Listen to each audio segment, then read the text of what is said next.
The dining room hummed with the gentle clinking of glasses and the murmurs of polite conversation. The laughter that punctuated the air was warm, genuine, and entirely oblivious to the tension that coiled around my chest like a vice. For the first time in our 15 years of hosting these monthly dinner parties, I found myself an outsider in my own home.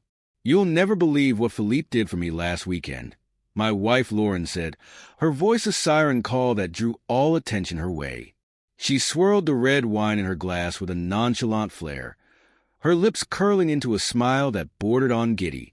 Philippe, she'd mentioned him before, a work colleague, she'd said, an invaluable connection, but never like this. "Oh, do tell," Amanda, our overly curious neighbor, chimed in, leaning forward with the eagerness of someone who lived vicariously through others. Lauren didn't hesitate. "He surprised me with a weekend trip to Napa, a private villa, exclusive wine tastings, the works." She chuckled, a sound so foreign it almost made me wince. Honestly, I felt like royalty. The table erupted in admiring gasps and delighted exclamations. My pulse thundered in my ears, drowning out their words. I stared at Lauren, my wife of 17 years, the woman I'd built a life with, who was now shamelessly recounting her lover's grand gestures as if I were invisible. She hadn't looked at me once. "That's incredible," Amanda cooed. "You're so lucky to have someone who knows how to treat you like that." Lucky? Yes, Lauren was lucky, but she hadn't mentioned the man who'd spent over a decade working late nights to provide for her whims, the man who bought her this house, through these parties, and supported her through every flight of fancy and career change. Me. It took everything in me to keep my voice steady. "It sounds like Philippe has quite the flair for romance," I said, my words slipping into the space with an almost unnatural calm. For the first time all evening, Lauren's gaze flicked to mine. There was a flicker of something there, guilt, maybe, or irritation. It vanished before I could name it, replaced by a defensive smile.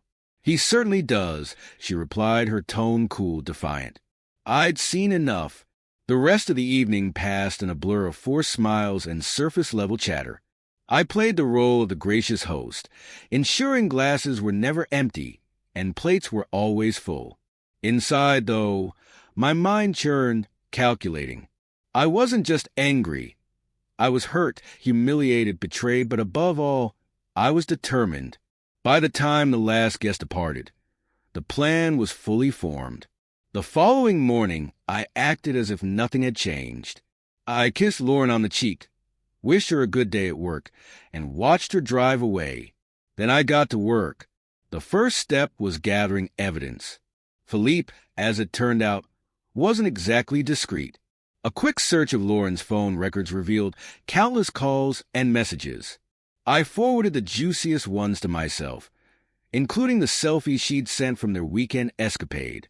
Next, I logged into our shared bank account and compiled every expense she'd charged to joint funds, meals, hotel stays, gifts.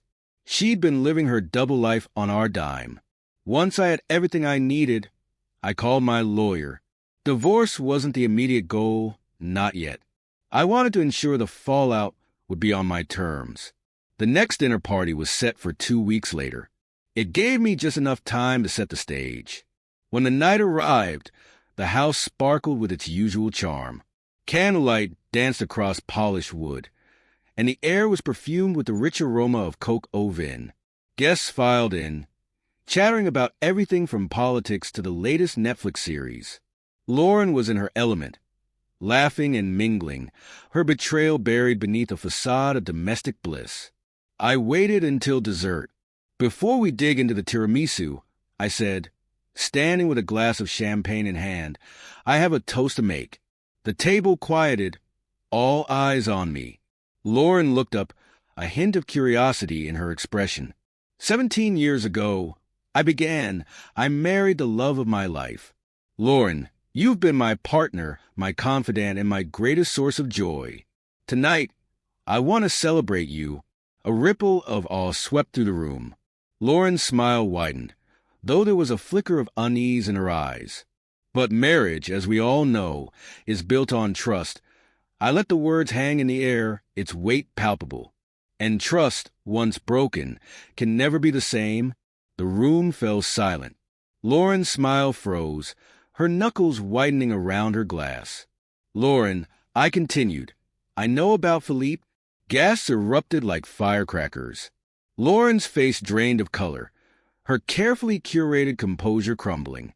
"For months, you've been lying to me," I said, my voice firm but steady. "You've used our money, our home, our marriage as a shield for your deception. And last week, you had the audacity to brag about it at this very table." "David," she began, her voice trembling. I held up a hand, silencing her. "Save it." Turning to our stunned guests, I said, "I compiled everything. The texts, the photos, the receipts. I'll be filing for divorce on Monday. But tonight isn't just about that." From beneath the table, I pulled out an envelope and placed it on the table. "Inside, you'll find copies of Lauren's indiscretions. I thought it only fair that her friends know the truth about the woman they've been defending and admiring." Lauren's face contorted with rage and humiliation. "How dare you?" she hissed, her voice low and venomous. "How dare I?" I echoed, my voice rising. "How dare you? You made a mockery of our marriage. You disrespected me, our home, and everything we built together. Consider this your reckoning." I turned to the group, who sat frozen in shock. "You will forgive me if I don't see you out," I said, my tone laced with icy politeness. "I have some packing to do." With that, I left the room, the sound of my footsteps echoing through the stunned silence. The fallout was immediate. Lauren's reputation was in shambles. Word spread quickly, fueled by the whispers of the very people she'd once called friends. Philippe, it turned out, was married as well. His wife filed for divorce within days, citing my evidence as grounds for infidelity. As for me, I moved into a sleek apartment downtown.